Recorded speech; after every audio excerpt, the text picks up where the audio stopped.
Hello and welcome to MimiLeaks. Today I will be reading the unsealed indictment of Eric Adams. Adams is the New York mayor, took office in January 2022. He's 64 and he's a former police officer and Brooklyn Borough president. He joined the New York City Police Department in 1984, eventually rising through the ranks to become a captain. After leaving the police force, Adams entered politics, serving as New York State Senator from 2007 to 2013. He was elected Brooklyn Borough President in 2014, until elected mayor in 2021. His mayoral campaign emphasized a vision of a safer, more equitable city. Adams's popularity has fluctuated a bit since he took office. Public opinion's mixed, with some residents praising his leadership and others expressing concern about his policies. The indictment, brought by Southern District of New York, was unsealed on Thursday, September 26th, and includes allegations of conspiracy, wire fraud, and bribery. The indictment also alleges the solicitation and acceptance of foreign money from wealthy foreign individuals, including at least one in the Turkish government. He is the first mayor of New York City to face any criminal charges while serving in office, and faces up to 45 years in prison if convicted on all counts and given the maximum sentence. That's a little bit of background into Eric Adams, and before I get started, please like and subscribe to the channel, and thank you so much for those that have done so already. I would love a shout out if you use any content, and I invite you to do so. Also, I keep saying Eric Andre for some reason, but hopefully I will get the last name and person correct in this recording. It's the first time I've seen this document, and I will do my best to read the information and abbreviate where possible. And with that, let's get into it. United States of America versus Eric Adams. Overview. In 2014, Eric Adams, the defendant, became Brooklyn Borough President. Therefore, for nearly a decade, he sought and accepted improper valuable benefits, such as luxury international travel, from wealthy foreign business people, and at least one Turkish government official seeking to gain influence over him. By 2018, Adams, who had then made known his plans to run for mayor of New York City, not only accepted, but sought illegal campaign contributions to his 2021 mayoral campaign, as well as other things of value from foreign nationals. As Adams' prominence and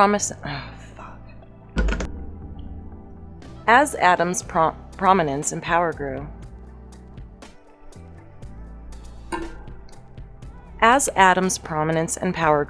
his foreign national benefactors sought to cash in on their corrupt relationships with him, particularly when, in 2021, it became clear that Adams would become New York City's mayor.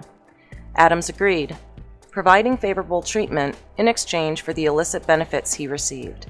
After his inauguration as mayor of New York City, Adams soon began preparing for his next election, including by planning to solicit more illegal contributions and granting requests from those who supported his 2021 mayoral campaign with such donations.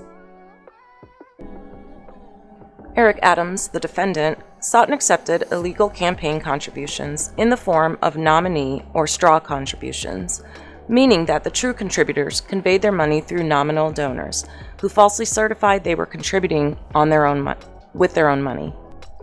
By smuggling their contributions to Adams through U.S.-based straw donors, Adams' overseas contributors defeated federal laws that served to prevent foreign influence on U.S. elections. Wealthy individuals evaded laws designed to limit their power over elected officials by restricting the amount any one person can donate to a candidate.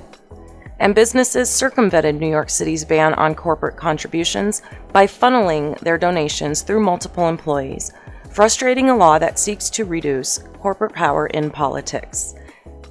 Adams increased his fundraising by accepting these concealed illegal donations at the cost of giving his secret patrons the undue influence over him that the law tries to prevent. Eric Adams, the defendant, compounded his gains from the straw contributions by using them to defraud NYC and steal public funds. NYC has a matching funds program that matches small dollar contributions from individual city residents with up to 8 times their amount in public funds, to give New Yorkers a greater voice in elections. Adams' campaigns applied for matching funds based on known straw donations, fraudulently obtaining as much as $2,000 in public funds for each illegal contribution. Adams and those working at his direction falsely certified compliance with applicable program finance regulations, despite Adams' repeat acceptance of straw donors, relying on the concealed nature of those illegal contributions to falsely portray his campaigns as law-abiding. As a result of those false certifications, Adams' 2021 mayoral campaign received more than $10 million in public funds. Eric Adams, the defendant, also sought and received improper benefits from some of the same co-conspirators who funneled straw donations to his campaign. In particular, a senior official in the Turkish diplomatic establishment, who facilitated many straw donations to Adams, also arranged for Adams and his companions to receive free or discounted travel on Turkey's national airlines, which is owned in part by the Turkish government, to destinations including France, China, Sri Lanka, India, Hungary, and Turkey itself. The Turkish official and other Turkish nationals further arranged for Adams and his companions to receive, among other things, free rooms at opulent hotels, free meals at high-end restaurants, and free luxurious entertainment while in Turkey. Eric Adams, the defendant, and others working at his direction repeatedly took steps to shield his solicitation and acceptance of these benefits from public scrutiny. Adams did not disclose the travel benefits he had obtained in annual financial disclosures he was required to file as New York City employee. Sometimes, Adams agreed to pay a nominal fee to create the appearance of having paid for travel that was in fact heavily discounted. Other times, Adams created and instructed others to create financial paper trails, falsely suggesting that he had paid or planned to pay for travel benefits that were actually free. And Adams deleted messages with others involved in this misconduct, including, in one instance, assuring a co-conspirator in writing that he would always delete her messages. In September 2021, the Turkish official told Eric Adams, the defendant, that this was his turn to repay the Turkish official by pressuring NYC's fire department, FDNY, to facilitate the opening of a Turkish consular building, a 36-story skyscraper, without fire inspection, in time for a high-profile visit by Turkey's president. At the time, the building would have failed FDNY inspection. In exchange for free travel and other travel-related bribes in 2021 and 2022, arranged by the Turkish official, Adams did as instructed. Because of Adams' pressure on the FDNY official responsible for the FDNY's assessment of the skyscraper's fire safety was told he would lose his job if he failed to acquiesce. And after Adams intervened, the skyscraper opened as requested by the Turkish official. New York City's Public Matching Funds Program. The CFB, as we'll call it from here forward, oversees and administers a publicly funded campaign finance system for municipal elections in NYC, including a matching funds program that provides eligible candidates with public funds to match small donor contributions from NYC's residents, the matching funds. Matching Funds Program is intended to incentivize candidates to finance their campaigns by engaging with average New Yorkers instead of seeking large contributions from a limited number of influential donors, and to empower more candidates to run for office, even without access to wealth. For mayor candidates in the 21 and 25 election cycles, the Matching Funds Program operated, as relevant here, in the following manner. A. Candidates that collected a minimum number of contributions raised a minimum amount of qualifying contributions from NYC residents and were eligible to opt into the Matching Funds Program. B. Candidates that opted into the Matching Funds Program were required to file and signed and notarized certification attesting, among other things, that they understood that they were responsible for reading, understanding, and complying with, and ensuring their campaign's compliance with various statements, statutes, and rules, that submitting fraudulent claims for matching funds or otherwise furnishing false information to the CFB would constitute a fundamental breach of the obligations affirmed as part of the certification, and that, in the event of such a breach, they would be ineligible to receive additional matching funds and would be required to return all funds previously received. The matching funds program would provide up to $8 in matching funds for each $1 of eligible contributions, up to $250 from New York City residents. In other words, for each eligible contribution of at least $250, a participating candidate could collect up to $2,000 in matching funds. The matching funds program would provide up to $12,952,888 in matching funds for mayoral candidates during the primary and general elections in the 2021 election cycle, and up to $14,101,334 in matching funds for qualifying mayoral candidates during their primary and general elections in the 2025 election cycle. D. Certain kinds of contributions were prohibited entirely, including straw contributions, contributions from a person who was not a U.S. citizen or a lawful permanent resident, contributions from foreign entities and organizations, contributions from corporations, and contributions that were made, received, solicited, or otherwise obtained in violation of any local, state, or federal law.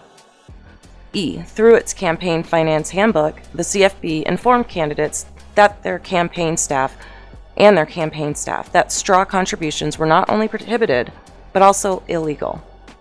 F. Candidates that opted into the matching funds program were required to regularly submit to the CFB disclosure statements that, among other things, identified all contributions received during a particular reporting period, regardless of whether those contributions were eligible for matching funds. These disclosure statements were required to be submitted electronically by either the candidate or the campaign's treasurer using a unique login. In order to submit a disclosure statement, the filer was required to identify him or herself as either the candidate or the treasurer and electronically sign a verification stating, quote, "This disclosure statement is true and correct to the best of my knowledge, information, and belief, and I understand that by clicking verify below, I am electronically signing my disclosure statement, which shall have the same validity and effect as a signature affixed by hand," unquote. Eric Adams, the defendant, was aware that the law prohibiting foreign conduit and corporate contributions existed. At least as early as 2018, Adams began raising money to fund his first mayoral campaign, the 2021 campaign. In September of 2019, Adams submitted the required certificate to opt into the matching funds program. During the 21 election cycle, he and persons acting at his directions regularly submitted and signed disclosure statements attesting to the veracity of the information being provided to the CFB. Adams won this party's primary election in July 2021 and was elected mayor in November 2021. While serving as mayor, Adams again opted into the matching fund programs and began fundraising for his 2025 re-election campaign. The 2025 campaign, and together with the 2021 campaign, is referred to as the Adams campaign here forward, continuing at least to the date of his indictment. Adams travels to Turkey and begins accepting illegal campaign contributions and personal benefits. Within a year of becoming Brooklyn Borough President, Eric Adams, the defendant, began building relationships with foreign nationals who were seeking influence with him. In the years that followed, Adams solicited and knowingly accepted illegal campaign contributions and improper personal benefits from those foreign nationals. In 2015, he travels to Turkey and establishes corrupt relationships. In 2015, Eric Adams, the defendant, took 2 official trips to Turkey.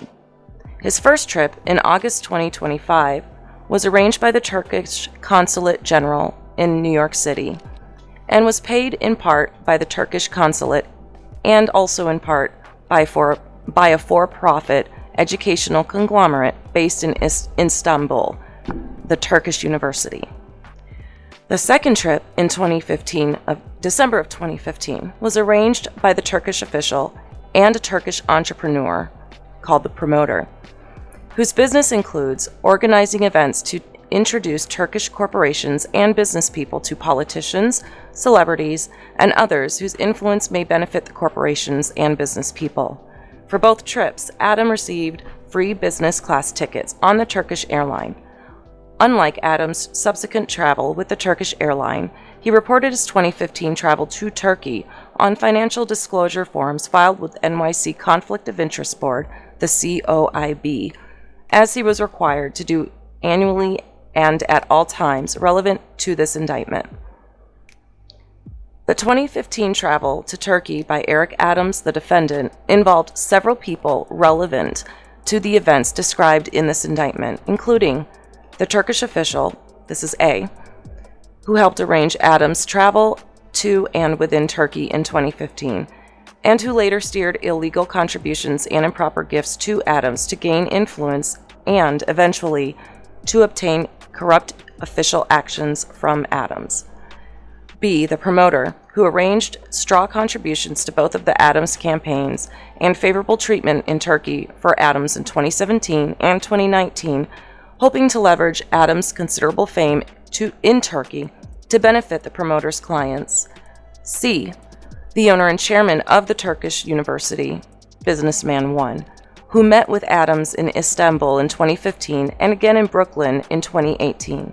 Businessman 1, who was considering a business venture in Brooklyn, also sought to enhance his own status by befriending Adams, later made illegal contributions to the 21 campaign. D, a volunteer at Brooklyn Borough Hall, the Adams staffer, who then served as Adams' liaison to Eastern Europe Muslim countries, including Turkey. The Adams staffer subsequently became a paid member of Adams' staff at Borough Hall and later City Hall.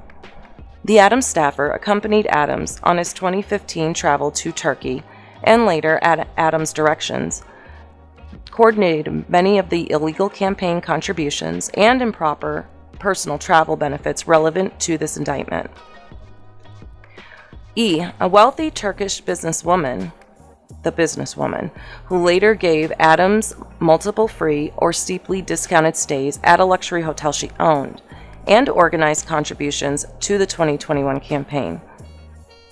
In 2016, Adams secretly begins accepting free luxury travel. After Eric Adams, the defendant, first traveled to Turkey in 2015, the Turkish official introduced Adams to the Turkish Airlines general manager in New York City area, the airline manager. In 2016 and twice in 2017, Adams solicited and accepted free and heavily discounted luxury air travel from the Turkish Airlines as part of the Turkish officials' efforts to gain influence over Adams on 3 separate trips. A, in 2016, Adams and his domestic partner traveled to India. Adams' partner purchased economy class tickets for herself and Adams on the Turkish Airlines for approximately $2,286. 2 days before their flight was scheduled to depart, Adams accepted upgrades for himself and his partner by the airline to business class at no cost. Business class is the highest class offered by the Turkish Airlines. Had Adams and his partner purchased their business class tickets, the tickets would have approximately costed $15,000 total. In July, and this is B, in July and August of 2017, Adams, a close relative of Adams, and a member of his staff, who has served as Adams' liaison to the Asian American communities in NYC, traveled to Nice, France, Istanbul, Turkey, Colombo, Sri Lanka, and Beijing, China. Adams accepted free business class tickets from the airline worth more than $35,000 total for himself and his companions. C.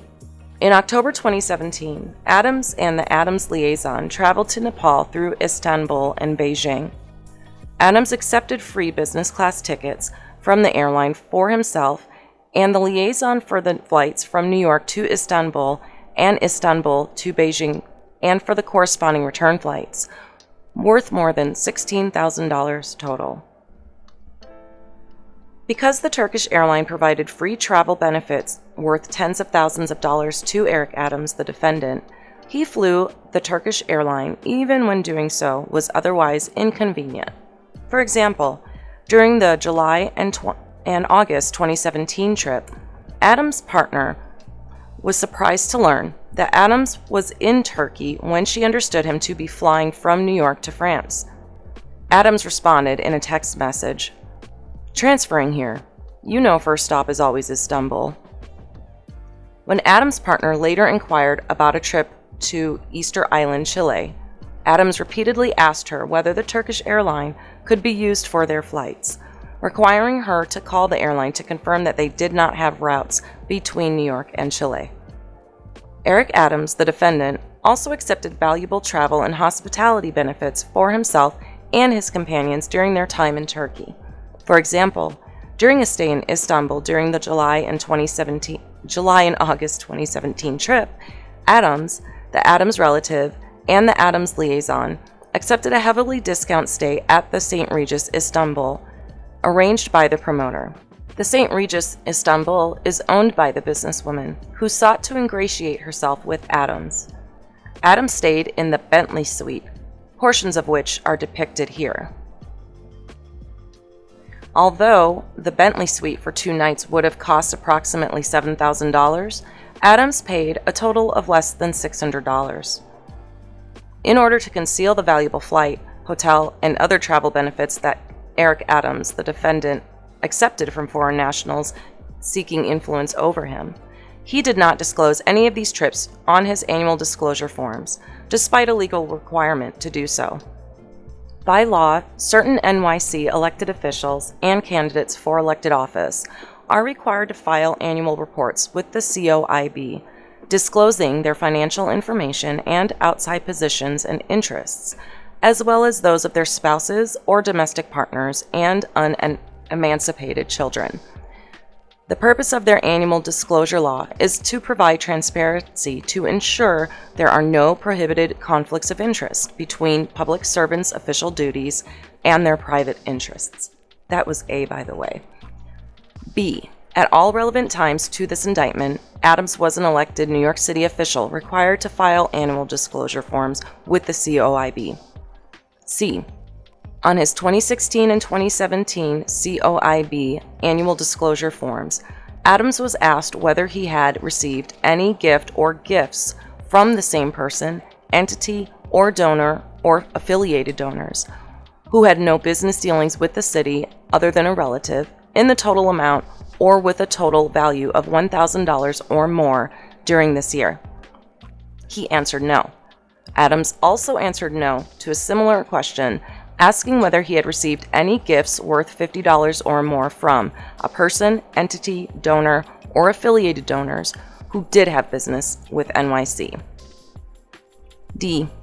The valuable travel benefits Adams solicited and accepted, including the free business class upgrade for travel from New York to India, the free business class tickets for 3 from New York to France, Turkey, Sri Lanka, and China, the heavily discounted stay in the Bentley suite, and the free business class tickets for 2 from New York to China through Turkey for each of the 16 and 17 trips described in paragraphs 12 through 14, each exceeded $1,000 in value, as would be obvious to anyone who, like Adams, had extensive experience traveling overseas. Eric Adams, the defendant, also sought to conceal the luxury travel benefits he solicited and accepted from foreign nationals by creating fake paper trails, which members of his staff assisted in his direction. For example, Adams attempted to create a fake paper trail suggesting he had paid for his 2017 flights on the Turkish airline, which in fact he did not. A. As Brooklyn Borough President, Adams employed a scheduler who managed his appointments, meetings, and other official events. Despite her status as a New York City employee, the scheduler was used by Adams to perform personal tasks for him, such as collecting rent at a Brooklyn property he owned. Adams also assigned his scheduler to pay various personal expenses for him, after which he would reimburse the scheduler in cash. B. In 2017, Adams sent a series of emails to the scheduler directing the person to pay for the free 2017 flights he and his companions had already taken on the Turkish Airlines, but the emails provided inconsistent explanations. In sum, Adams suggested that the Adams scheduler should pay by using Adams' credit card, while in others, Adams claimed to have left cash in an envelope for the scheduler to send to the Turkish airline. C. For example, on November 25th,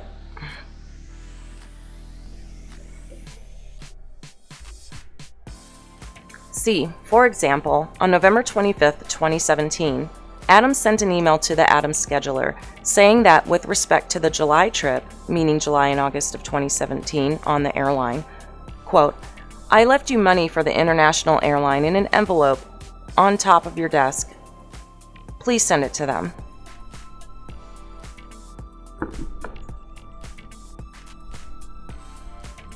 C. For example, on November 25th, 2017, Adams sent an email to the Adams scheduler saying that with respect to the July trip, meaning the July and August 2017 trip on the airline, quote, I left you money for the international airline in an envelope in your top desk drawer. Please send it to them, unquote. Given the cost of the international business class tickets for Adams alone, his email suggested that he left, at a minimum, well over $10,000 in cash in the Adams scheduler's drawer to send to the airline as payment for flights he did months earlier. He did not do that, as records from the Turkish airline confirm that Adams did not pay the airline in cash or otherwise because the tickets were complimentary. In return for travel benefits the Turkish official provided or arranged in about 2015 and 2016, Eric Adams, the defendant, granted a political request from the Turkish official. Prior to Adams' 2015 travel to Turkey, which he knew and disclosed to the COIB had been funded by, among other entities, the Turkish consulate, the Turkish airline, and 3 separate municipalities in Turkey, Adams had maintained a relationship with the Turkish Community Center in Brooklyn. In or about 2016, the Turkish official told Adams that the community center was affiliated with a Turkish political movement that was hostile to Turkey's government, and that if Adams wished to continue receiving support from the Turkish government, he should no longer associate with the community center. Adams acquiesced. Adams begins accepting strong contributions and continues to receive luxury travel benefits. By 2018, Eric Adams, the defendant, began raising funds for the 2021 campaign. Adams was closely involved in the details of fundraising, which he regarded as vital to his success. As he texted a close supporter later in the campaign, quote, you win the race by raising money. Have to raise money. Everything else is fluff, unquote. Adams further explained, quote, I have a $7 million race. I have a clear plan to raise it, and each night we are executing the plan, unquote. Throughout the 21 campaign, Adams solicited and knowingly accepted straw donations, including from foreign sources, while continuing to secretly accept free and heavily discounted travel benefits from the Turkish official, the promoter, and the airline manager. As part of these efforts, Eric Adams, the defendant, solicited and knowingly accepted straw donations to the 2021 campaign that were facilitated by the Turkish official and the airline manager, among others. A. Beginning at least as early as April 2018, Adams asked the airline manager to raise money for the 2021 campaign, and the manager sought to organize a fundraiser. B. On June 14, 2018, the Turkish official exchanged messages with the Adams staffer asking, how much can companies donate? The Adams staffer explained that only individuals could donate to the 2021 campaign. On June 22, 2018, Adams attended a fundraiser for the 21 campaign. The airline manager, among others, organized and attended the event. Following the event, the Turkish official messaged the staffer asking for the list of participants of the June 22nd meeting. The Adams staffer then sent the official the list for 6/22/18, which included the names of various persons who donated to the 21 campaign in the preceding days or who donated in the following days, raising in excess of $15,000. D. A promotional flyer for the June 22, 2018 fundraiser listed as one of the fundraiser's hosts a friend of the airline manager who owned an airport transportation business, Businessman 2. In a series of messages exchanged with the Adams staffer, Businessman 2 stated that he had facilitated a straw donation through an associate. Records from the CFB show that the associate ultimately donated $3,000 in his own name and described himself as unemployed. As Eric Adams, the defendant also sought to arrange for his campaigns to receive unlawful contributions from Turkish nationals, which would be routed through U.S.-based straw donors. A. On June 22, 2018, the same day the fundraising event just described, the Adams staffer and the promoter discussed by text message a possible trip by Adams to Turkey. The promoter stated in part, "Fundraising in Turkey is not legal, but I think I can raise your money for your campaign off the record." The Adams staffer inquired, quote, "How much will Adams declare that the money here?" Unquote. The promoter responded, quote, "He won't declare it," or "We'll make the donation through an American citizen in the U.S., a Turk. I'll give him cash in Turkey. Or I'll send it to an American. He will make a donation to you." Unquote. The Adams staffer replied, quote, "I think he wouldn't get involved in such games. They might cause a big stink later on, but I'll ask anyway." Unquote. The Adams staffer then asked, quote, "How much do you think would come from you?" Unquote. Promoter responded, "Max 100,000. Adams staffer wrote, quote, 100,000? Do you have a chance to transfer that here? We can do it while Eric's in Turkey." Unquote. To which the promoter replied, "Let's think." After this conversation, the Adams staffer asked Adams whether the staffer should pursue unlawful foreign contributions offered by the promoter, and contrary to the Adams staffer's expectations, Adams directed that the staffer pursue the promoter's illegal scheme. B. In November 2018, Businessman 1, the wealthy Turkish national who owned the university for a for-profit educational conglomerate in Turkey, and whom Adams met in 2015, visited New York City. Adams and the Adams staffer met with Businessman 1 at Brooklyn Bureau Hall. At the close of the meeting, Businessman 1 offered to contribute funds to the 2021 campaign. Although Adams knew that Businessman 1 was a Turkish national who could not lawfully contribute to the U.S. elections, Adams directed that the Adams staffer obtain the illegal contributions offered by Businessman 1. Following up on this directive, Adams wrote to the Adams staffer that Businessman 1, quote, "is ready to help. I don't want his willing to help be wasted," unquote. As Adams directed, the staffer maintained contact with Businessman 1 through intermediaries, culminating in Adams accepting straw donation of Businessman 1's money, discussed below. In 2018, Eric Adams, the defendant, also continued to secretly solicit and accept free and heavily discounted luxury travel benefits provided by the Turkish official and the airline. In January 2018, Adams and Adams' partner traveled to Budapest, Hungary through Istanbul. Several months earlier, Adams' partner had purchased 2 economy class tickets on a Turkish airline for approximately $560 each. In December 2017, the Adams staffer, acting at Adams' direction, asked the airline manager to upgrade the tickets to business class, which he did for free. Had Adams and the partner purchased their business class tickets, the tickets would have cost more than $14,000 total. Consistent with his prior actions, Adams concealed this free and heavily discounted travel the airline provided by omitting it from his 2018 COIB disclosure form, despite the requirement to report it. All right, this seems to be as good a place as any to take a break, and I hope to have another video for you within the next day, if not sooner. This is 57 pages in total. I hope to have the remaining pages finished in the following video, but we shall see. Thank you for hanging out with me and for liking and subscribing. I haven't come up with a motto or slogan yet for the channel.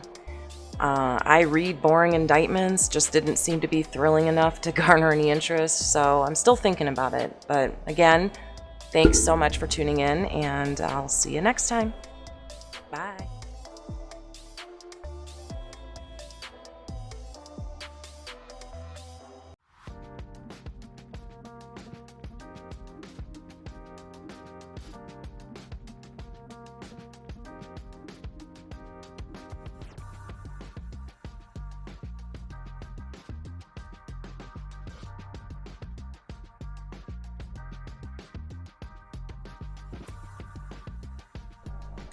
Good afternoon out there, and welcome to MimiLeaks. I'm continuing the unsealed indictment of New York City's Mayor, Eric Adams, who yesterday was indicted on charges that include conspiracy, wire fraud, bribery, and accepting illegal contributions. Today's content mostly discusses the illegal campaign contributions, but before we start, please like and subscribe to my channel, and thank you for those that have done so. I would love a shout out if you use any content, and I invite you to do so. As the 2021 mayoral election approaches, Adams continues to solicit and accept illegal campaign contributions. In 2019, Adams travels to Istanbul and solicits foreign contributions.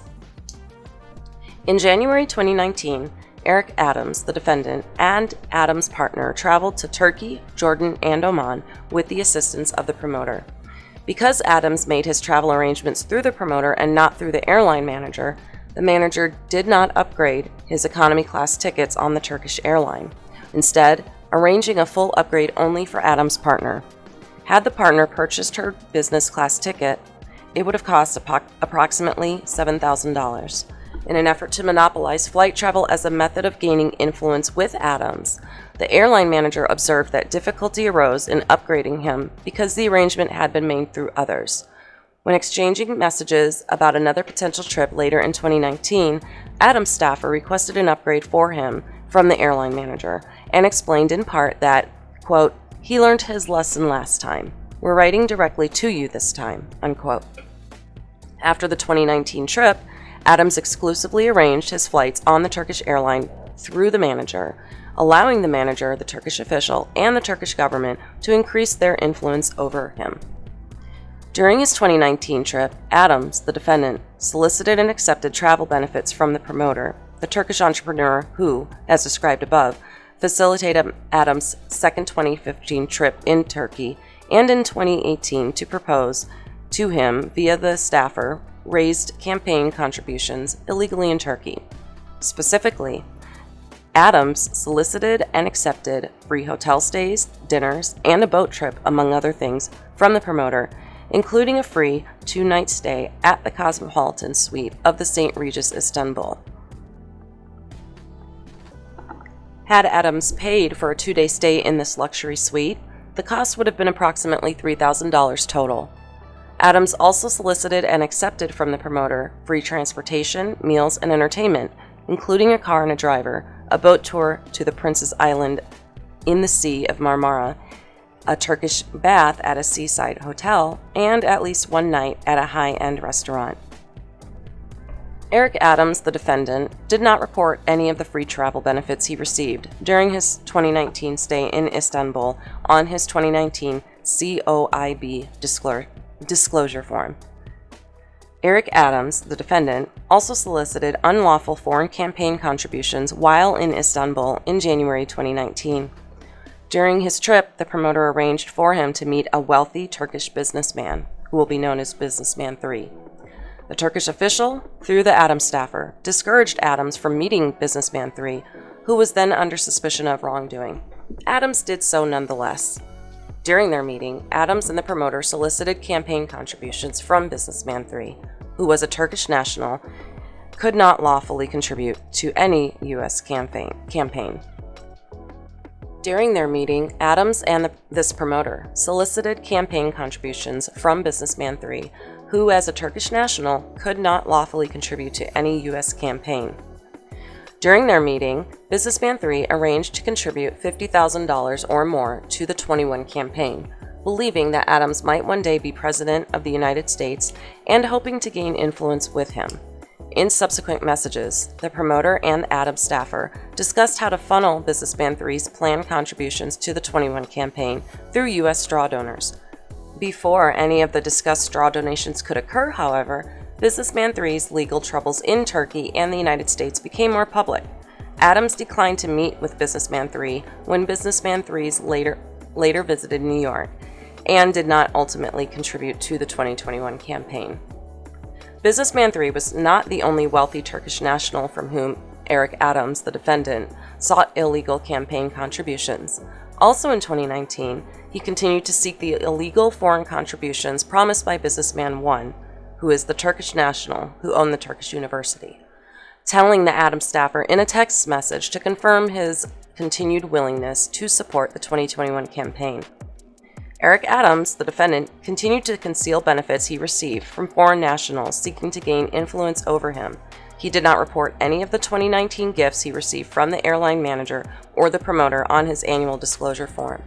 In addition, in March 2019, while exchanging text messages to plan another possible trip to Turkey in which the airline manager would arrange travel for Adams, the staffer texted him, quote, "To be on the safe side, please delete all messages you send me," unquote. Adams responded, "Always do." In December 2020, Adams solicits and accepts straw contributions from a New York construction company. In 2020, Eric Adams, the defendant, solicited and received straw donations from a businessman who operated a construction company in the New York City area, known as Businessman 4. Although Businessman 4 was not part of New York's Turkish community, his contributions were sought and made for similar reasons to many of the Turkish nationals and Turkish Americans who the Turkish official and the promoter induced to make illegal contributions to the 2021 campaign. Businessman 4 was a prominent member of a different ethnic community in New York City, and he was told by Adams' representatives that straw contributions would increase Businessman 4's influence and the standing of his community with Adams. In December 2020, and this is A, in December 2020, 2 volunteers for the 2021 campaign who later became employees of Adams at City Hall, known as Adams Employee 1 and Adams Employee 2, and together the Adams employees, asked Businessman 4 to contribute $10,000 to the 2021 campaign. The Adams employees were liaisons to Businessman 4's community, playing roles similar to the Adams staffer role in the Turkish community. The Adams employees told Businessman 4, among other things, that donating $10,000 would give Businessman 4 influence with Adams, which would help him and his business interests and his community when Adams became mayor, and that gaining such influence with Adams would be more expensive at a later date. B. Businessman 4 agreed to contribute and offered to write a $10,000 check from his company's bank account. The Adams employee informed Businessman 4 that he could not donate through his corporate bank account. C. Businessman 4 then offered to write a $10,000 check from his personal bank account. The Adams employees informed Businessman 4 that he could not donate more than $2,000. The Adams employees then explained that Businessman 4 could instead direct his employees to contribute to the 2021 campaign and then reimburse his employees. Businessman 4 followed the Adams employees' directions. Businessman 4 personally contributed $2,000 to the 2021 campaign and reimbursed 4 of his employees for their $2,000 contributions to the campaign. Businessman 4 and his employees made these contributions at a fundraiser that Adams personally attended, which was held at Businessman 4's offices. E. The 2021 campaign requested and received matching funds for these straw donations. F. After Adams was elected mayor, Businessman 4 sought to benefit from the influence with Adams that the Adams employees assured Businessman 4 would result from the straw contributions. Among other things, Businessman 4 sought assistance from Adams, and the employees were arranging events celebrating the national heritage of Businessman 4's ethnic community, and Adams and the Adams employees worked with Businessman 4 to arrange such events with city sponsorship. G. Businessman 4 also sought and received assistance resolving issues with the New York City Department of Buildings, the DOB, including from Adams himself. On February 5, 2023, he sent a text message to Adams saying, among other things, "I always supported you," but that Businessman 4 was having a hard time with the DOB getting a stop work order lifted, and that although Adams' staff had insisted, "We reached a certain limit that you can only lift." Adams responded, "Let me look at this." Approximately a week and a half later, Businessman 4 replied to Adams, quote, "Mayor, brother, I want to thank you for your help. DOB issue partially resolved, and they promised to expedite the process. Thank you. You have my continued support," unquote. In May 2021, Adams receives straw contributions from another New York construction company as arranged by the Turkish official. Eric Adams, the defendant, accepted support from the Turkish official through the 2021 campaign, and the Turkish official repeatedly informed him that he was providing such support. When a fundraising effort organized and facilitated by the Turkish official failed to raise the amount of funds that the official had promised Adams, the Turkish official told Adams and the Adams staffer that he would close the gap by obtaining sufficient funds from other sources to reach the promised amount. In May 2021, Eric Adams, the defendant, sought and accepted straw donations from another businessman, Businessman 5 hereafter, who operated another construction company in the NYC area. Businessman 5 was a prominent member of NYC's Turkish community and made these donations at the behest of the Turkish official.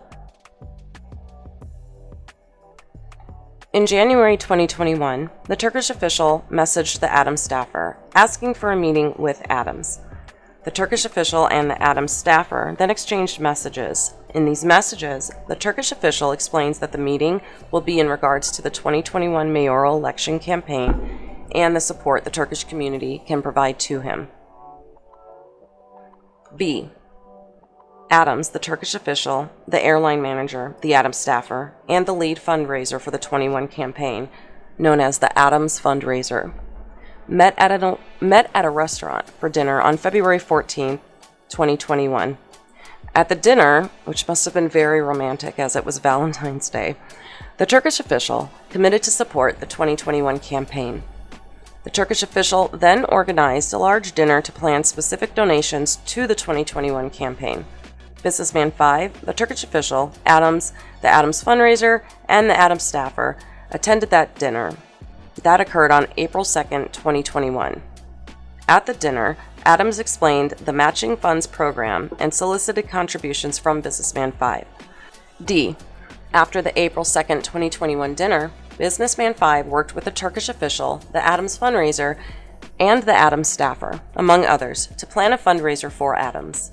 Businessman 5 attempted to recruit others in the construction community and the Turkish community, writing in part, quote, "This may feel like swimming against the current, but unfortunately, this is how things work in this country," unquote.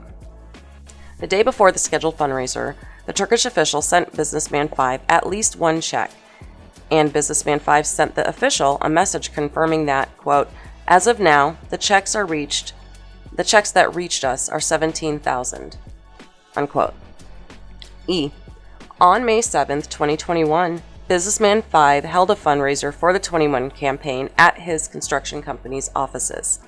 Adams, Businessman 5, the Adams fundraiser, and the Adams staffer attended. The Turkish official did not attend, but sent his driver to deliver several additional contribution checks. Prior to the fundraiser, Businessman 5's construction company, at his direction, had provided $1,250 per employee to 10 of its employees. Each of these employees then contributed that amount to the 2021 campaign, with exception of one employee who donated in his wife's name and another who donated $1,200 of the funds. The Adams staffer then sent the Turkish official a list of the contributions collected at the fundraiser. F. Following the fundraiser, the Turkish official sent Businessman 5 a message asking how much is the total, to which Businessman 5 replied, quote, "I think I got to 22. He just left. The girls, Adam's assistants, were very happy," unquote. The Turkish official subsequently asked the staffer to tell Adams, "We will continue supporting you," which the Adams staffer did. G. The 2021 campaign requested matching funds for 8 of these straw donations that were made in the name of NYC residents, fraudulently obtaining public funds for which the campaign was not entitled. In September 2021, Adams accepts straw contributions from a Turkish national. In 2021, Businessman 1, the Turkish national who owned the Turkish university, attempted to make good on his earlier commitments to contribute to Eric Adams, the defendant. Adams and Businessman 1 used the promoter and the Adams staffer, among others, to devise and execute a plan to funnel Businessman 1's money to the 2021 campaign, knowing full well that these donations would violate the law against U.S. political campaigns receiving contributions from foreign nationals.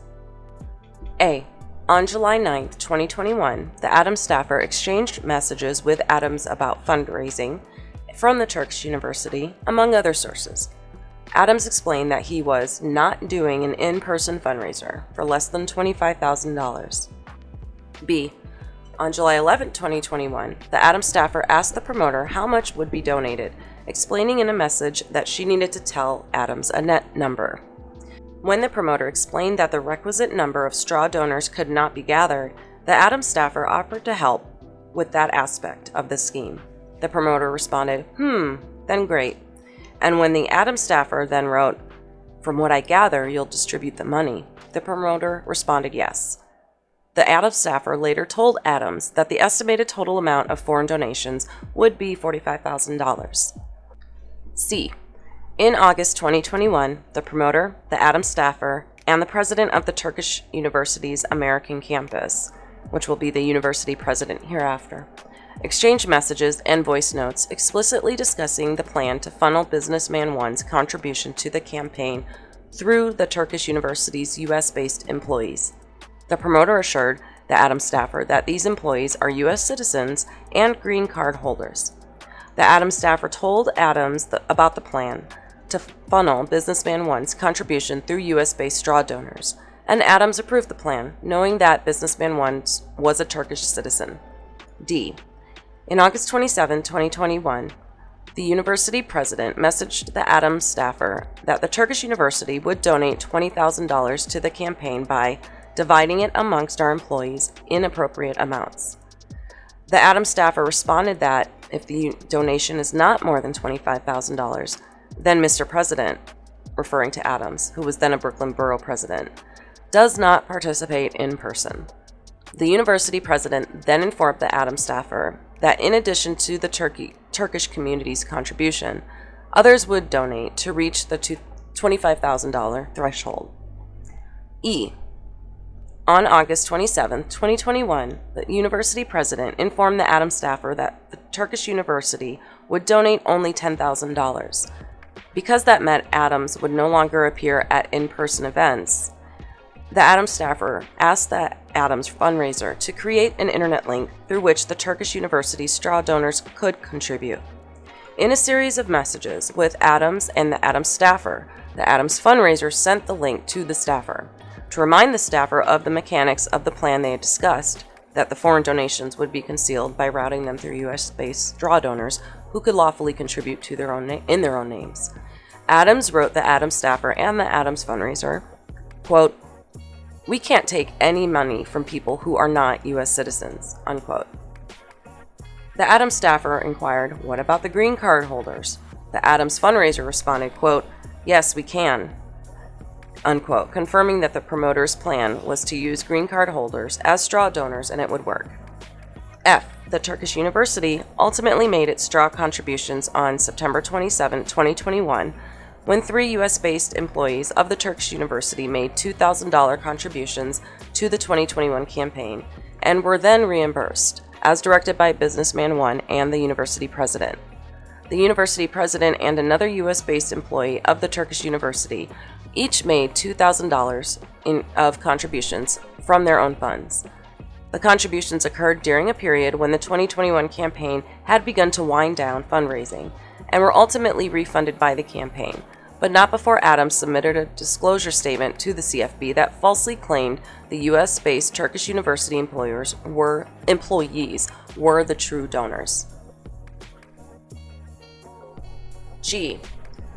On November 2nd, 2021, Adams was declared the winner of the 2021 mayoral election.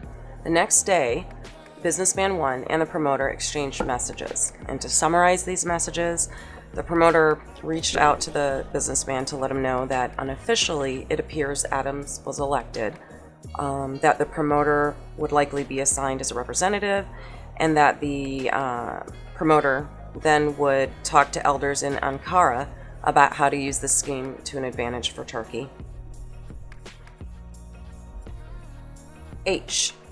The promoter also celebrated Adams' prospects with additional people, telling others, including Adams himself, that Adams would soon be president of the United States. Similarly, the Turkish official wrote to the Adams staffer that given Adams' increase in prominence, at this point, the foreign minister of Turkey is personally paying attention to him, and Adams should not bother with his other Turkish benefactors. All told, the 2021 campaign reaped over $10 million in matching funds based on the false certificates that the campaign complied with the law, when in fact Eric Adams, the defendant, knowingly and repeatedly relied on illegal contributions. In 2021, Adams accepts bribes from the Turkish official and intervenes on the Turkish official's behalf with the fire prevention chief. In 2021, Eric Adams, the defendant, intervened with the FDNY to permit the Turkish consulate to occupy a skyscraper that had not passed a fire safety inspection in exchange for, among other things, luxury travel benefits provided by the Turkish official and the airline manager. In late 2021, the defendant sought luxury travel to Turkey arranged by the Turkish official and the airline manager. When the Adams staffer began coordinating this travel for Adams at Adams' direction, Adams again attempted to create a false record suggesting he would pay on his own way, when in fact Adams had the Adams staffer coordinate with the airline manager to provide him with free and steeply discounted travel benefits. Adams approved the itinerary and, to create the false impression of payment, the Turkish official, Adams, and the Adams staffer agreed that Adams would collect invoices from vendors in Turkey regardless of whether he actually paid, and would make some small credit card payments to conceal the fact that he was taking a vacation that was mostly paid for by the Turkish government. A.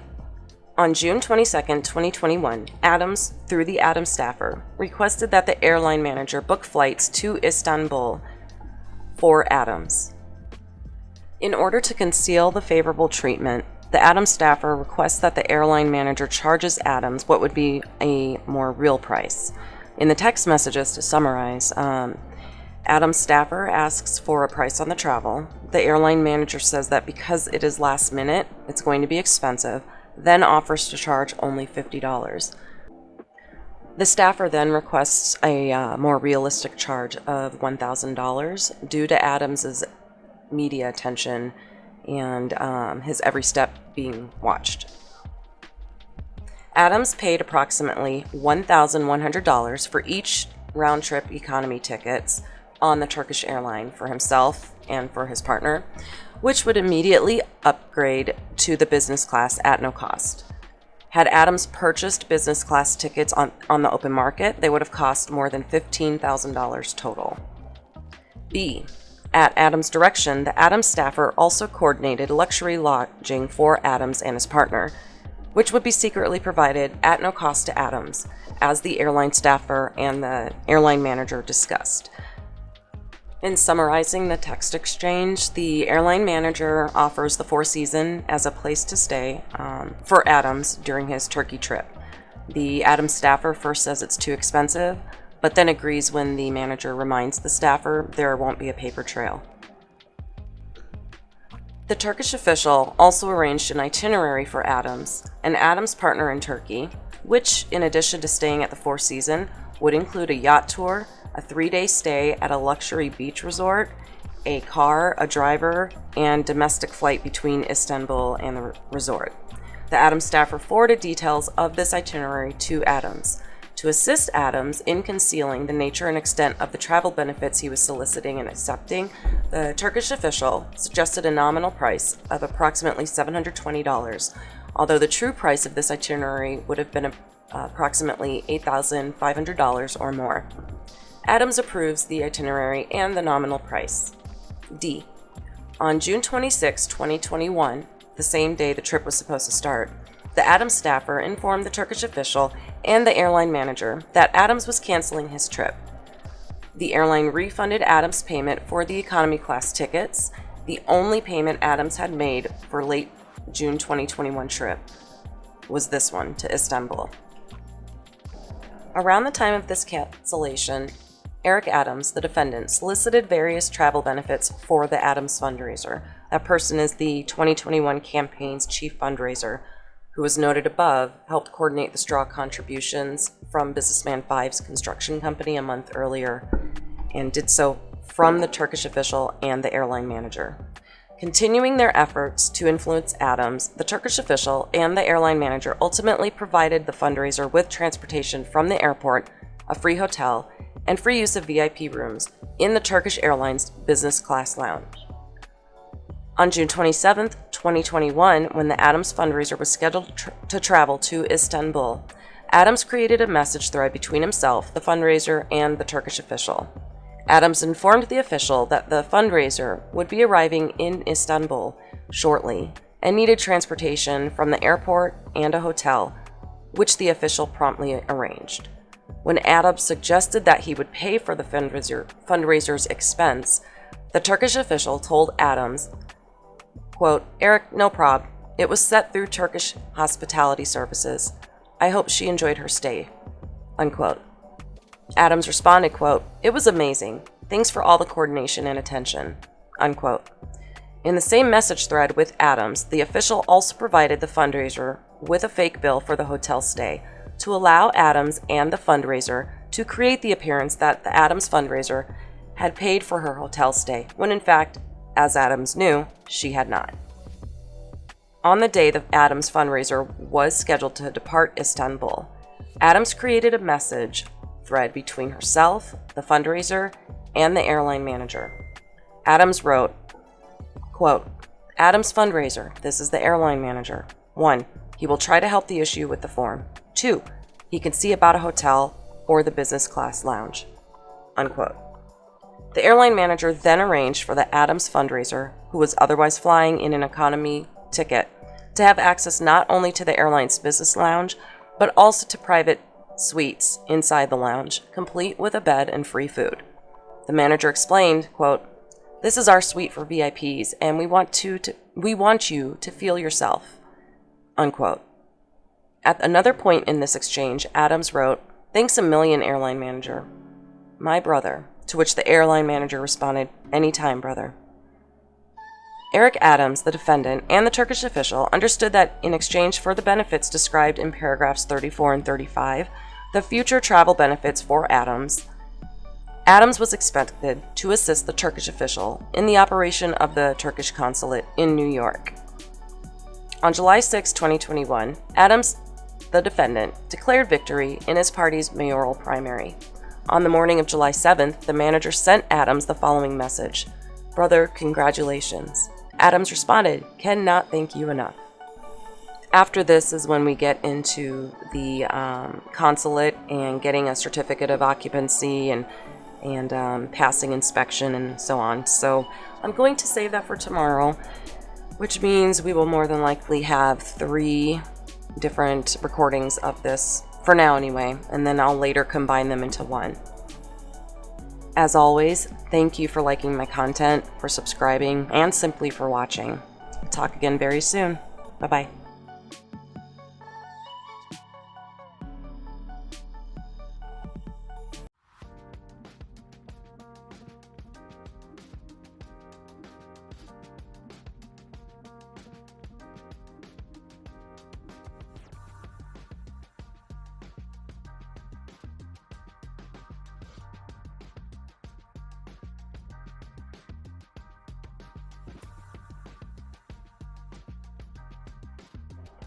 Welcome to what is hopefully the final part of this series. That is part 3 of the USA versus Eric Adams, which comes to us from the SDNY and was released a day or two ago, unsealed a day or two ago. Of all the creators on YouTube and forms of media that you could be consuming, that someone would tune into this channel is both humbling and exciting. Thank you. And Mimi also thanks you. Mimi is my dog, by the way. She sits next to me during each recording and she receives lots of pets like she's getting right now. So she appreciates your support as well. I'm continuing where I left off, which is in regards to Adams pressuring the FDNY to facilitate the opening of the Turkish consulate.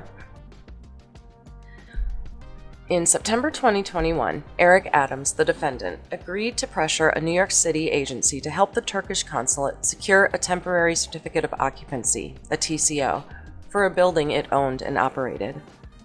A. As Brooklyn Borough President, Adams had authority under the NYC Charter to affect the administration of city services within his bureau, such as those provided by the FDNY and other agencies, including through holding public hearings, introducing legislation before the City Council, overseeing the coordination of a bureau-wide public service complaint program, and consulting with the Mayor of the City of New York on the executive capital budget and other budget recommendations. In addition to, or in the course of, the performance of these duties, as Brooklyn Borough President, Adams met with a number of FDNY members from time to time. In 2017, and this is B, construction began on a 36-story building located in New York and referred to as the Turkish House, or the Turkevi Center, known hereafter as the Turkish House in this indictment. The Turkish House was designed to serve, and now serves, as headquarters of multiple Turkish diplomatic missions, including the Turkish consulate. The cost of the Turkish House was significant and was a topic of political debate in Turkey. C. The Turkish consulate planned to open the Turkish House on September 20th, 2021, so that Turkey's president could formally open the building during his visit for that year's opening of the UN General Assembly. Ensuring the Turkey House opened on schedule was a priority for the Turkish official, who was at this time Turkey's consul general in New York. D. As of August 31st, 2021, construction on the Turkish House was complete, but the DOB had not yet issued a TCO for the building. Without a TCO, the Turkish House would not open during the Turkish president's impending visit. E. The DOB had not issued a TCO because the FDNY had not yet conducted an inspection and issued what the FDNY refers to as a letter of defect, which was a prerequisite to the issuance of a TCO for the Turkish House. Issuing a letter of defect is a regular FDNY procedure which, in substance, identifies the remaining defects in a building's fire safety system, but also serves to signal that the defects are sufficiently limited that the building can be safely occupied. F. From on or about August 31st, 2021, through on or about September 9th, 2021, various New York City officials and employees, among others, sought to help the Turkish official obtain a TCO for the Turkish House by lobbying the chief of the FDNY's Bureau of Fire Prevention, known hereafter as the Fire Prevention Chief, to provide a letter of defect. The Fire Prevention Chief refused, citing numerous reported fire safety defects, some of which were serious, at the Turkish House, and the likelihood that the building would fail any FDNY inspection. G. On or about September 5th, 2021, the Turkish official began asking Adams, both directly and through the staffer, to intervene with the commissioner of FDNY, which is the FDNY commissioner, in order to secure a TCO for the Turkish House. Adams, the Turkish official, and the Adams staffer discussed these requests through phone calls and electronic messages. In a phone call to the Adams staffer, the Turkish official stated that because Turkey had supported Adams, it was now his turn to support Turkey. The Adams staffer relayed this message to Adams, and Adams replied, "I know." H. On September 6, 2021, Adams messaged the Adams staffer that he would contact the FDNY commissioner. On September 7th, Adams messaged the staffer that he had a scheduled call with the commissioner later that day. J. On September 8th, Adams messaged the commissioner, asking him to call. Until that point, the messages between the FDNY commissioner and Adams had consisted of an August 3rd, 2021 message to the commissioner, to Adams, requesting to continue serving as FDNY commissioner after Adams became mayor and stressing that he was loyal and trustworthy, to which Adams sent a non-committal response, and also on September 5th, 2021, an invitation to the September 11th memorial service under the FDNY commissioner from the FDNY commissioner to Adams, to which Adams responded that he would try to attend and wished to speak with the FDNY commissioner for a half hour about FDNY. K.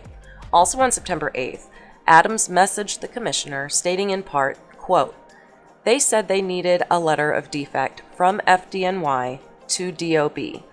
They know they have some issues, but according to them, with the letter, the DOB will give to the TCO." Unquote. The FDNY commissioner responded, "We will get on it tomorrow." Through the Adams staffer, Adams assured the Turkish official, "Don't worry, I am on top of this."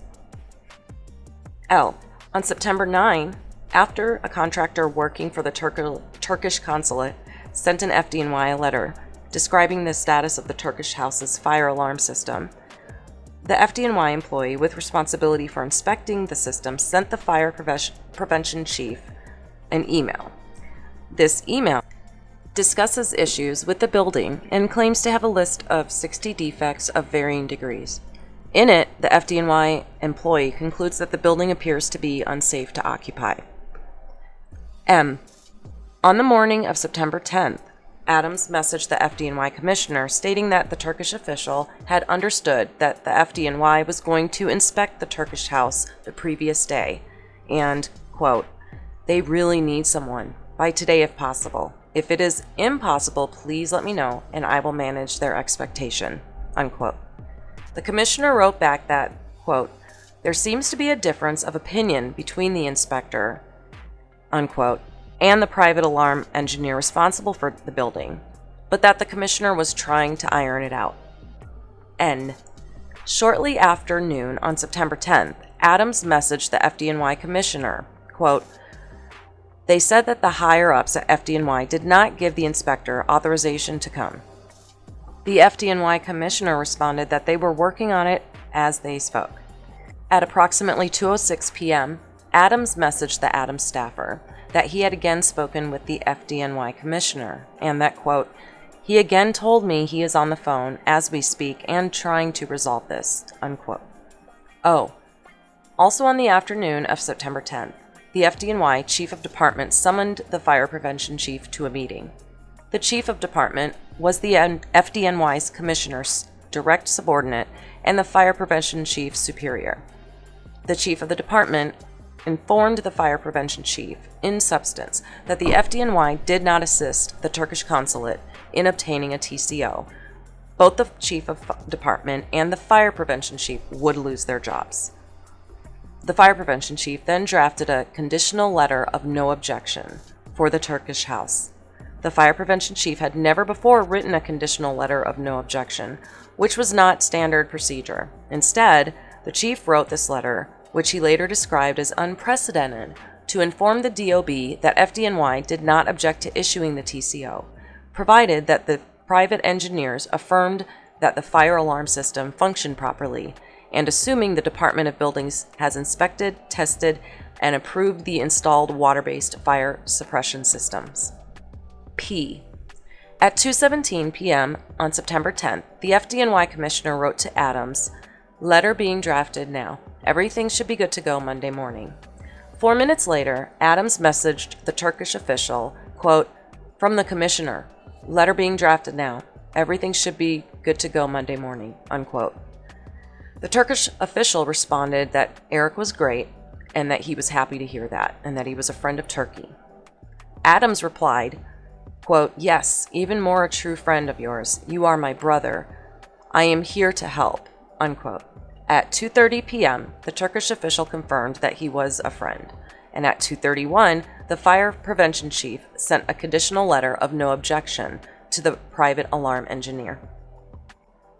After Adams, the defendant, pressured the FDNY to permit a TCO to be issued for the Turkish house, the Turkish official continued to fulfill his end of the bargain by providing additional luxury travel benefits to Adams. These benefits, which Adams accepted, were more than worth $14,000. On September 14th, 4 days after Adams caused the FDNY to acquiesce to the TCO, he messaged the Adams staffer, directing her to secure tickets to Pakistan for a trip from November 30th to December 8th, 2021. The Adams staffer relayed the request to the airline manager, stating that he would pay for economy class price and asking if they could upgrade later. The airline manager replied, of course. On September 21st, the Turkish official, and this is B, messaged the Adams staffer seeking a meeting at a particular time between Adams and the Turkish deputy minister. The Turkish official wrote that it was very important that the deputy minister is the person who makes all the arrangements with a phone call in Turkey. He offered flight, yacht tour, hotel, rental cars. The meeting did not occur because Adams was scheduled to meet with the former President of the United States at the time requested for the meeting with the deputy minister. C. After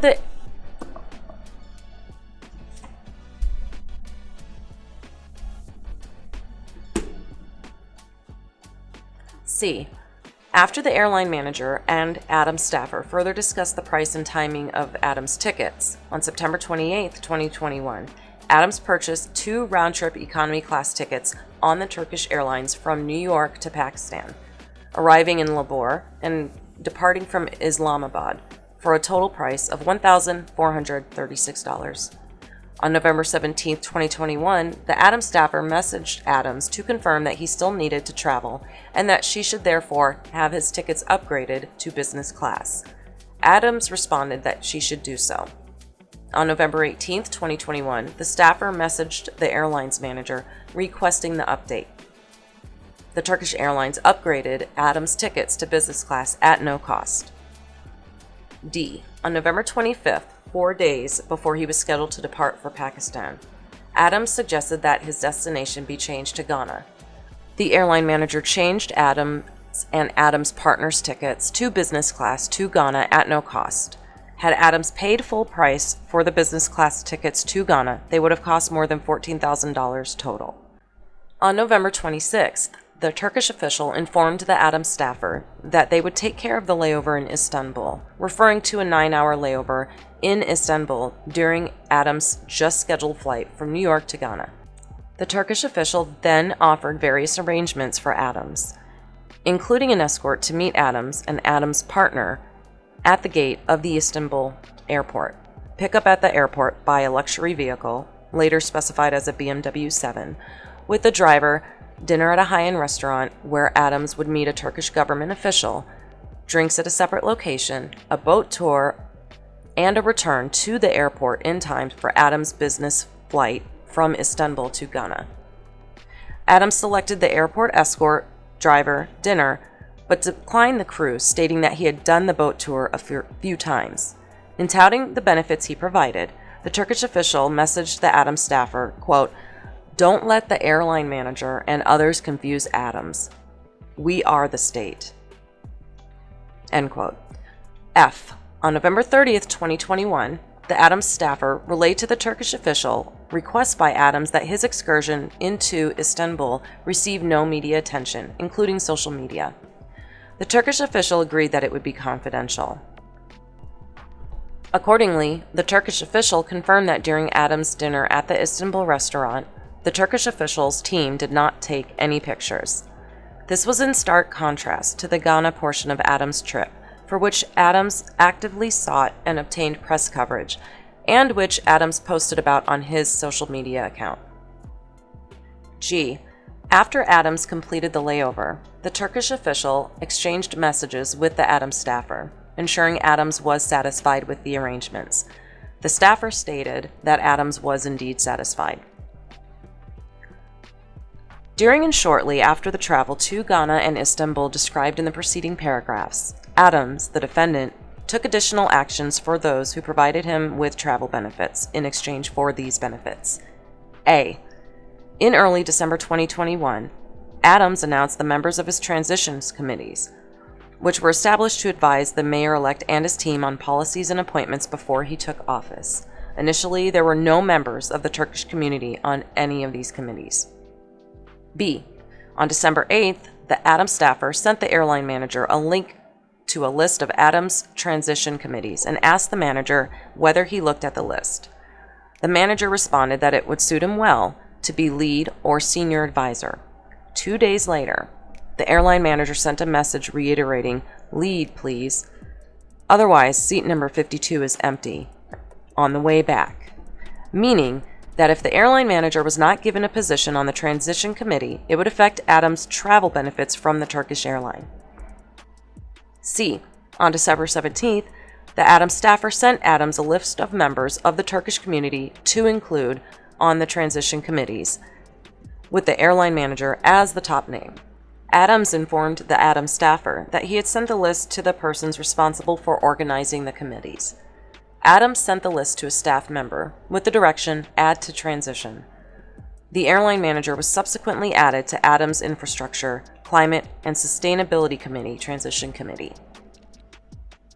D. On December 23rd, a senior Turkish official sent the airline manager a series of text messages noting the manager's membership on Adams' Infrastructure, Climate, and Sustainability Committee and sending applause emojis.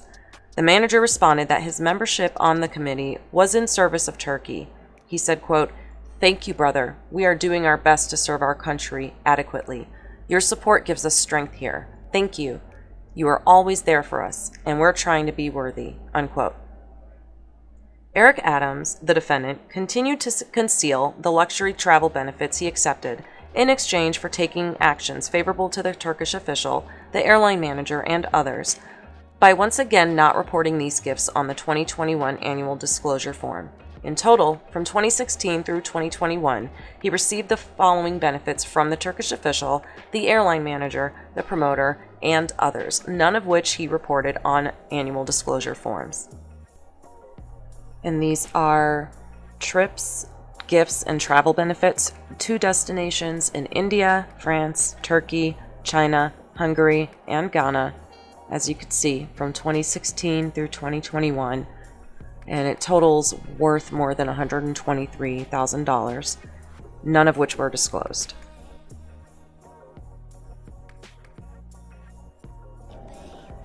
Adams continues his corrupt relationship after becoming mayor. After his inauguration, Adams favors those who provided him with illegal benefits over those who fell short. On January 1st, 2022, Eric Adams, the defendant, was inaugurated as mayor of New York City.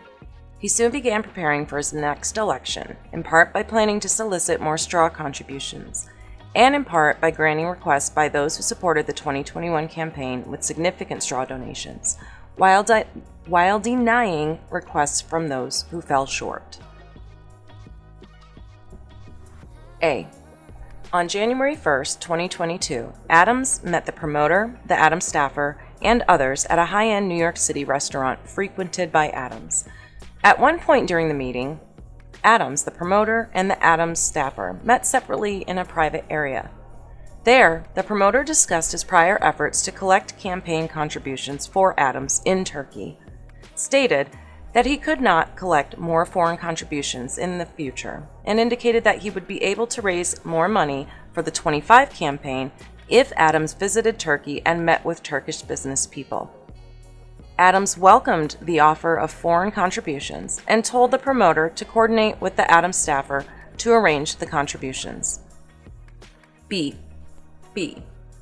On April 21st, 2022, the Turkish official messaged the Adams staffer, noting that Armenian Genocide Remembrance Day was approaching, and repeatedly asked the Adams staffer for assurances that Adam would not take any statement about the Armenian genocide.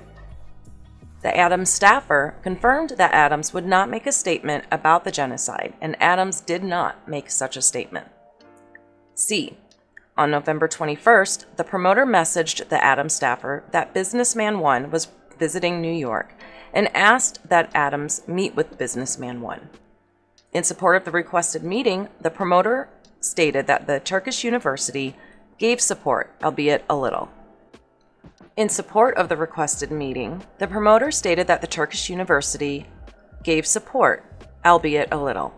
Adams declined the meeting, stating that they didn't keep their word, meaning that Businessman 1 and the Turkish University had failed to fulfill their commitment to make at least $25,000 in donations to the 2021 campaign. Eric Adams, the defendant, also continued his agreement with the Turkish official to assist in NYC's regulation of the Turkish house in exchange for free or heavily discounted travel benefits from the Turkish Airlines for Adam and his associates. A. From on or about July 8, 2022, to on or about July 12, 2022, the Turkish official exchanged messages with the Adams staffer concerning business class upgrades on the Turkish airline for international travel by 4 of Adams' close associates. B. On July 11th, the Turkish official met with Adams' senior advisor and the staffer, among others, at the Turkish house. In a message, the staffer referred to the Turkish official to Adams' senior advisor, telling the Turkish official, quote, "Ask the senior advisor all your pending problems regarding this building, that is, the Turkish house. Like FDNY approvals, ... unquote. In 2023 and 24, Adams solicits and accepts straw contributions for his 25 re-election campaign. In 23 and 24, Adams, the defendant, again solicited and knowingly accepted straw and foreign contributions as part of his efforts to raise funds for the 25 campaign. In 23, Adams, the defendant, directed his staff to devise plans for him to secretly obtain illegal foreign contributions and donations offered by the promoter, and then knowingly accepted donations of foreign money through straw donors. He then attended a fundraiser where he thanked the true donors, who he knew to be wealthy foreign nationals. A. In the summer of 23, the promoter informed the Adams staffer that he could secure contributions to the 25 campaign from Turkish nationals if Adams would attend an event with the foreign donors. The Adams staffer brought this opportunity to Adams, who directed the staffer to work with the fundraiser to devise a plan to obtain the illegal donations. B. The Adams fundraiser suggested that true foreign donors make their contributions through straw donors considerably in advance of the event at which Adams would meet the true foreign donors, so that the event did not appear connected to the contributions. As the staffer explained to the fundraiser in a text message regarding the planned attendees, quote, "Mayor knows most of them from Turkey. The people know who has business here as well." The staffer and the promoter agreed to execute these plans, which Adam approved. C. The Adams fundraiser, the promoter, and the Adams staffer scheduled an event for September 20th in a private room at a Manhattan hotel. To conceal the event's true purpose, the promoter provided a PowerPoint presentation billing the event as a dinner hosted by international sustainability leaders with the subject Sustainable Destinations at an attendance price of $5,000. The event was not publicized or listed on Adams' public calendar.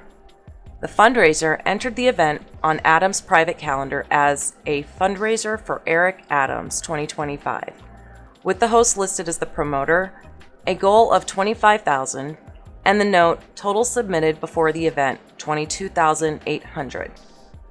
D. Prior to the scheduled fundraiser, the promoter collected payments of $5,000 or more from attendees, many of whom were foreign nationals. The promoter then used a portion of the attendees' payments to draw straw donations to the 2025 campaign by sending cash from the foreign national donors to the Adams staffer. The staffer then distributed $2,100 in cash to at least 3 straw donors who made each an online $2,100 contribution to the 2025 campaign. E. On September 20th, 2023, the promoter hosted the fundraiser, which Adams, the fundraiser, the staffer, and the foreign nationals who had contributed to the 25 campaign via straw donors attended. In one video of the event, the promoter introduced a foreign national attendee to Adams, explaining that the attendee owned a business and lived in London and Istanbul. Adams proceeded to thank the attendee. On October 9th, Adams, the defendant, attended a fundraiser at which the attendees agreed to make, and Adams agreed to accept, via straw donation. The fundraiser was organized by a Turkish-American public relations representative, known as the PR representative, and the publisher of a magazine targeted at Turkish Americans, known as the publisher, both of whom were associates of the Turkish official and hosted by the owner of a logistics company, Businessman 6, my goodness, who is part of the Turkish American community in the NYC area. A. From late August 23 through early September 23, the Adams staffer and the Adams fundraiser discussed the particulars of the fundraiser, including the creation of a unique fundraising link of the event, which the fundraiser ultimately created. On September 12th, the PR rep and the publisher instructed Businessman 6 on how to make straw donations through U.S. citizens to make it appear that contributions came from a lawful source. C. Beginning at least as early as September 29th, the Adams staffer sent the Adams fundraiser updates regarding how much money was being raised in connection with the planned fundraiser. On October 8th, the day before the event, the two exchanged messages in which the staffer confirmed they would collect $25,000 when asked by the fundraiser if the goal would be made. D. Also on October 8th, the airline manager sent the Turkish official the unique fundraising link for the event. At the October 9th fundraiser, Businessman 6 told Adams that Businessman 6 owned a large corporation and wished to contribute significant amounts of money to the 25 campaign. Adams told Businessman 6 to coordinate with the Adams staffer. Businessman 6 then explained to the staffer that his company employed many drivers and that he would contribute to the 2025 campaign through those employees. Adams scheduled a dinner with Businessman 6 for early November, which was canceled after the federal investigations into Adams' conduct became public. Adams and his co-conspirators attempt to conceal their criminal conduct. Throughout the commission of the conduct described in paragraphs 1 through 46 of this indictment, Adams, the defendant, and his agents and co-conspirators sought to conceal the wrongful conduct from scrutiny by the public and law enforcement. As described above, he repeatedly did not disclose the free and heavily discounted travel benefits accepted from the Turkish official, the promoter, and the airline manager, created a false paper trail to suggest he had paid for his travel when, in fact, Adams had not, ensured the staffer that he had a practice of deleting his messages, all of them, with the Adams staffer, and directed the staffer to ensure that his activities in Turkey in 2021 were shielded from public view. In addition, the purpose of conducting straw donations discussed through this indictment was to allow Adams to benefit from illegal campaign contributions by concealing their true source. Eric Adams, the defendant, and his co-conspirators and agents continued their efforts to defeat scrutiny of the criminal conduct after the federal investigation into those crimes became known to them. On November 2nd, 2023, special agents of the Federal Bureau of Investigation, the FBI, executed search warrants at, among other locations, the residence of the Adams fundraiser, Businessman 5, and the Adams staffer. Each took actions to conceal the criminal conduct they had committed with Adams. A. After learning the FBI agents had arrived at her residence, but before answering the repeated knocks at the door, the Adams fundraiser called Adams 5 times, even though the agents had not yet given the fundraiser any indication of the purpose for their visit. When the fundraiser then spoke to the FBI agents, she agreed to discuss many subjects, but refused to say who had paid for her 2021 travel to Turkey. As the FBI agents departed the fundraiser's residence, Adams attempted to call the fundraiser's phone. On the morning that the FBI agents executed the search, Adams had flown to Washington, D.C. for a publicized official meeting. But upon learning about the search, he canceled the meeting and immediately returned to New York City. B. Businessman 5 also agreed to speak with the FBI agents and acknowledged that he and his employees had contributed to the 2021 campaign. He further acknowledged that he had spoken with a Turkish official about his construction company's fundraiser for the 2021 campaign. But Businessman 5 lied in order to conceal the straw donations he orchestrated, falsely denying that he caused his construction company to reimburse his employees for their contributions, and that he knew why the company had issued identical checks to 10 employees or the amount of their contributions shortly before the fundraiser. C. The Adams staffer also agreed to speak with the FBI agents and falsely denied criminal conduct of herself and Adams, among others. At one point during her voluntary interview, the staffer excused herself to the bathroom and, while there, deleted the encrypted messaging apps she had used to communicate with Adams, the promoter, the Turkish official, the airline manager, and others. D. On November 6, 2023, FBI agents executed a search warrant for the electronic devices used by Adams, the defendant. Although he was carrying several electronic devices, including 2 cell phones, he was not carrying his personal cell phone, which is the device he used to communicate about the conduct described in this indictment. When Adams produced his personal cell phone the next day in response to a subpoena, it was locked, such that the device required a password to open. Adams claimed that after he learned about the investigation into the conduct, he changed the password on November 5, 2024, and increased the complexity of his password from 4 digits to 6. Adams had done this, he claimed, to prevent members of his staff from inadvertently or intentionally deleting the contents of his phone because, according to Adams, he wished to preserve the contents of his phone due to the investigation. But Adams further claimed he had forgotten the password he had just set, and thus was unable to provide FBI with a password that would unlock his phone. As the federal investigation into the criminal conduct of Eric Adams, the defendant, continued, so did efforts to frustrate that investigation. On June 13, 2024, FBI agents interviewed Businessman 4 and the 4 employees of his company, through whom Businessman 4 was asked to make straw donations to the 2021 campaign. Later that day, Adams Employee 1 visited Businessman 4 at his company's offices. Adams Employee 1 stated that he had just met with Adams at City Hall. The employee proceeded to discuss with Businessman 4 what had happened with the FBI and encouraged him to lie with federal investigators. Adams Employee 1 then asked to address Businessman 4's 4 employees who had made straw donations to the 21 campaign and encouraged them to lie to the federal investigators as well. Employee 1 then took photographs of the subpoena that had been issued to Businessman 4 to send to Adams. B. On the following day, Businessman 4 met again with the employee. Adams Employee 1 told Businessman 4 that he had met with Adams at City Hall earlier that day and that they had left their cell phones outside the room in which they met, so that it would be safe to talk.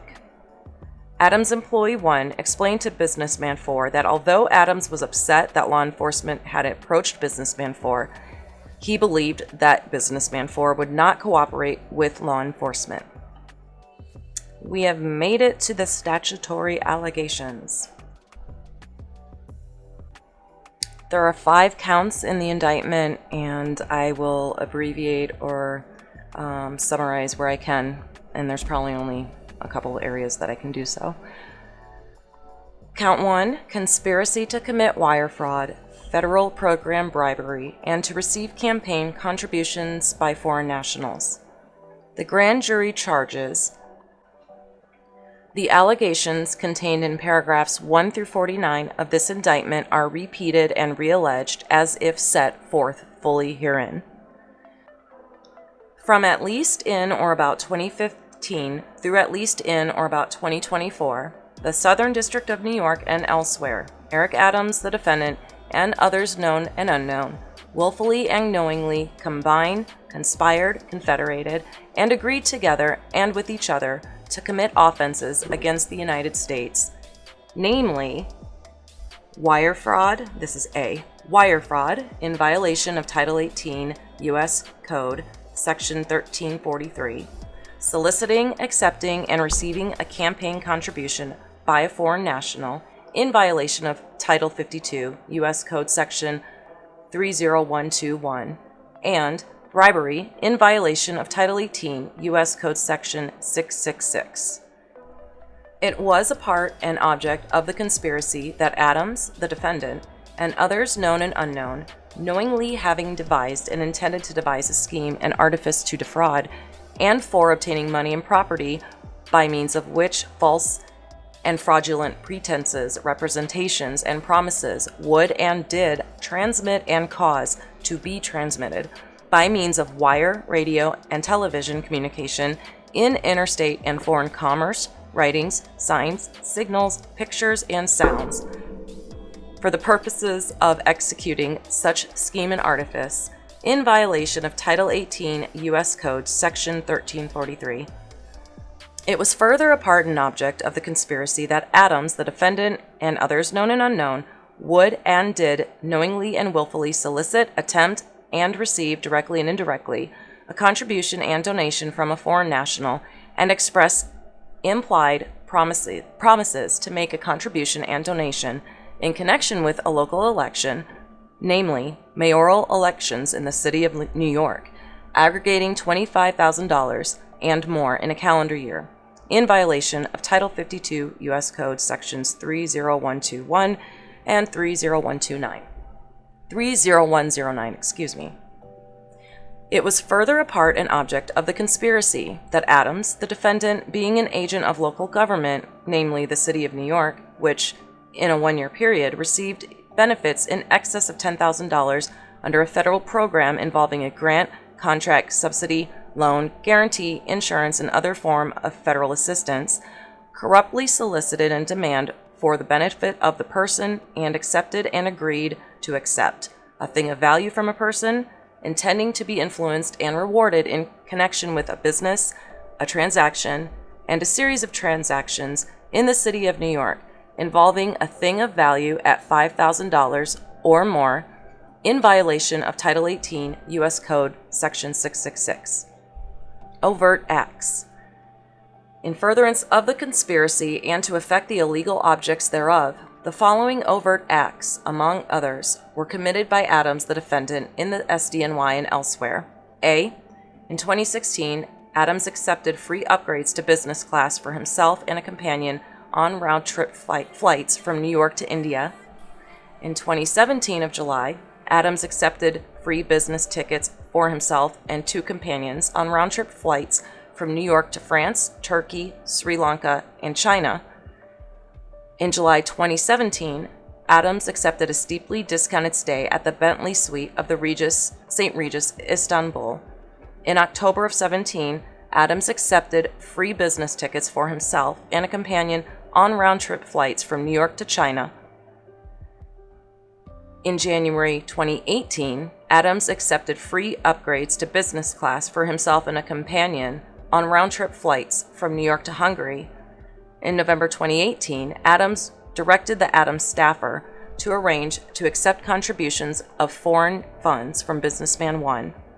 In January 2019, Adams accepted a free stay at the Cosmopolitan Suite of a luxury hotel in Istanbul.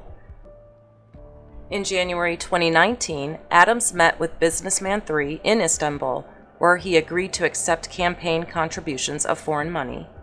In December 2020, the Adams employees solicited straw donations to the Adams campaign from businessman 4, In May of 21, Adams accepted a fundraiser, or attended a fundraiser, organized by the Turkish official, among others, where he accepted straw donations from Businessman 5. In May of 21, Adams submitted a false disclosure statement to the CFB that concealed straw donations from Businessman 5.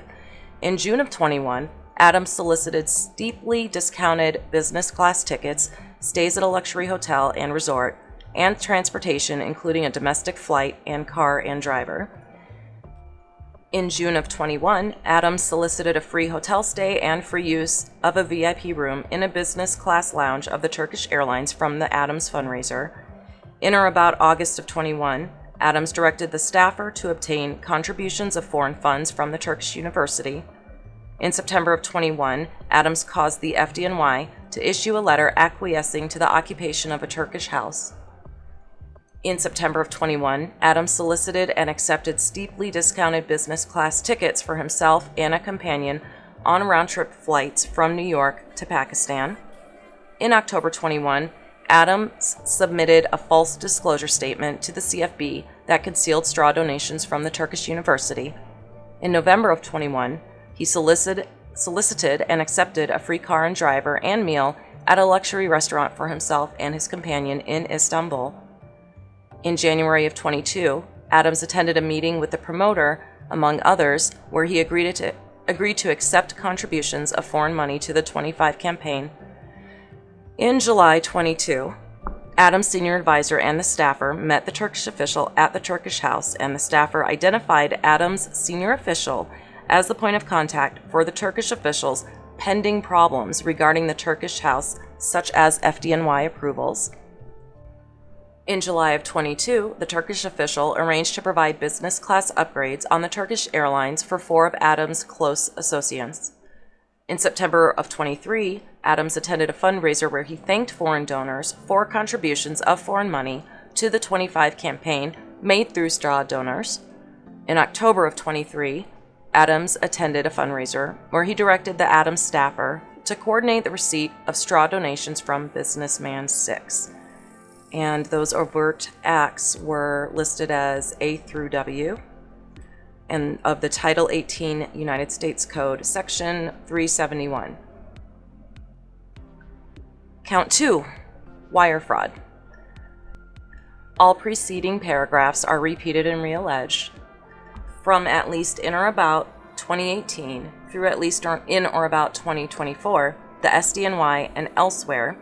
Adams, the defendant, knowingly having devised and intending to devise a scheme and artifice to defraud and for obtaining money and property by means of false and fraudulent pretenses, representations, and promises, transmitted and caused to be transmitted by wire, radio, and TV communication in interstate and foreign commerce, writing, signals, signs, pictures, and sounds, for the purposes of executing such scheme and artifice to which Adams participated in a scheme to fraudulently obtain matching funds for the Adams campaign by falsely claiming that contributions made qualified for the matching funds when in fact those contributions did not. That is Title 18 U.S. Code, Sections 13, 43, and 2. Count 3. Solicitation of a contribution by a foreign national. The grand jury further charges all preceding paragraphs are repeated and realleged. In or about 2021, in the SDNY and elsewhere, Adams, the defendant, knowingly and willfully solicited, accepted, and received, and aided and abetted, and willfully caused the solicitation, acceptance, and receipt of a contribution and donation from a foreign national, and express and implied promises to make a contribution and donation in connection with a local election, namely mayoral elections in the city of New York, aggregating $25,000 and more in a calendar year. That's Title 52 U.S. Codes, Sections 30121 and 30109, and Title 18 U.S. Code, Section 2. Count 4. Solicitation of a contribution by a foreign national. The grand jury further charges all preceding paragraphs are repeated and realleged. in or about 2023 in the SDNY and elsewhere.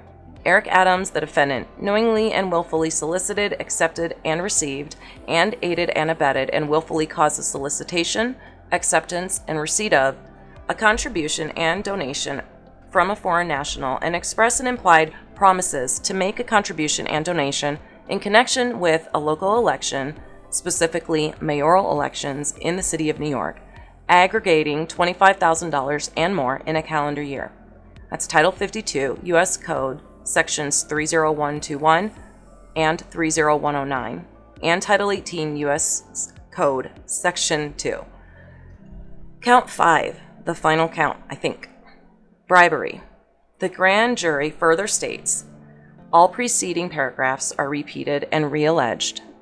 From at least in or about the summer of 21 through at least or in or about the summer of 22 in the SDNY and elsewhere, Adams, the defendant, being an agent of a local government, namely the City of New York, which, in a one-year period, received benefits in excess of $10,000 under a federal program involving a grant, contract, subsidy, loan, guarantee, insurance, and other form of federal assistance, corruptly solicited and demanded for the benefit of a person, and accepted and agreed to accept a thing of value from a person, intending to be influenced and rewarded in connection with business, a transaction and a series of transactions in NYC involving a thing of value of $5,000 and more, specifically which Adams solicited and accepted free and heavily discounted luxury travel benefits from the Turkish officials and others in exchange for intending to be influenced in connection with the City of New York's regulation of the Turkish House, located in New York, New York. Title 18, U.S. Code, Sections 666. Forfeiture allegations. As a result of committing one or more of the offenses alleged in counts 1, 2, and 5 of this indictment, Eric Adams, the defendant, shall forfeit to the United States, pursuant to Title 18, United States Code, Section 981, and Title 28, U.S. Code, Section 2461, any and all property, real and personal, that constitutes or is derived from proceeds traceable to the commission of said offenses, including but not limited to a sum of money in the United States currency representing the amount of proceeds traceable to the commissions of said offenses. Substitute assets provision. If any of the above described forfeitable property, as a result of any act or omission of the defendant, A, cannot be located upon the exercise of due diligence, B, has been transferred or sold to or deposited with a third person, C, has been placed beyond the jurisdiction of the court, D, has been substantially diminished in value, or E, has been commingled with other property which cannot be subdivided without difficulty. It is the intent of the United States, pursuant to Title 21 U.S. Code Section 853 and Title 28 U.S. Code Section 2461, to seek forfeiture of any other property of the defendant up to the value of above forfeitable property. It's Title 18 U.S. Code 981, Section 981, Title 21 U.S. Code Section 853, and Title 28 U.S. Code 2461. Signed by Damian Williams, United States Attorney. And that does it. All the pages, all of the things of the unsealed indictment that we know of so far, and maybe there's more, I don't know. But anyway, that was long. Thank you so much for hanging in there if you did. I don't know if I put you to sleep or what you're doing. Maybe you're driving and listening to this. No matter what the case, thank you for liking, subscribing. Thanks for sharing. Thanks for spreading the word. Thank you for all the things. Truly, thank you. And I will see you next time.